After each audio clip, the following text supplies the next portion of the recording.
মই আকৌ এটা নতুন ৰেচিপি লৈ আহিছোঁ। বহুত দিনৰ মূৰত আহিছোঁ আজি। তিলৰ সৈতে কাৱৈ মাছৰ ৰেচিপি। প্ৰথমতে মই তিলখিনি 1 ঘণ্টামান তিয়াই থৈ ধুই পিঁয়াজ কাটি আদা নহৰু পেষ্ট কৰি আৰু মাছখিনি হালধিৰে সানি লৈছোঁ। তাৰপিছত পিঁয়াজ আৰু জলকীয়া দুটা আৰু তিলখিনি মিক্সিত পিচি ল'ম, মিহি কৰি গুড়ি কৰি ল'ম। তাৰপিছতে মই কেৰাহীখন পাতি দি কেৰাহীখন গৰম হোৱাত তেল দি মাছখিনি ফ্ৰাই কৰি ল'ম, ভালকৈ ফ্ৰাই কৰি ল'ম। এয়া চাওক, ঢাকনি লগাই দিছোঁ।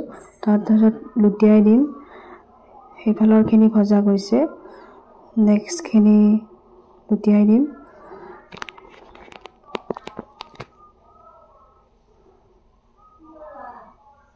তাৰপিছতে ভজা হোৱাৰ পিছত মই মাছখিনি থৈ দিছোঁ। তাৰপিছতে সেই তেলতে মই শুকান জলকীয়া আৰু আদা নহৰু দিছোঁ আৰু তেজপাত দিছোঁ এখিলা। তাৰপিছতে আদা নহৰু গোন্ধ নোযোৱালৈকে ভালকৈ ভাজি লৈছোঁ। তাৰপিছতে পিচি থোৱা তিলখিনি দি দিছোঁ, এড কৰিছোঁ। ভালকৈ তিলখিনি ভাজি ল'ব আপোনালোকে। ময়ো ভালকৈ ভাজি লৈছোঁ। অলপ নিমখ দিছোঁ। পানীখিনি নোহোৱা হোৱালৈকে ভাজি ল'ব আপোনালোকে। ময়ো তেনেকৈ ভাজি লৈছোঁ। তাৰপিছতে অকণমান ঢাকনি লগাই দিছোঁ।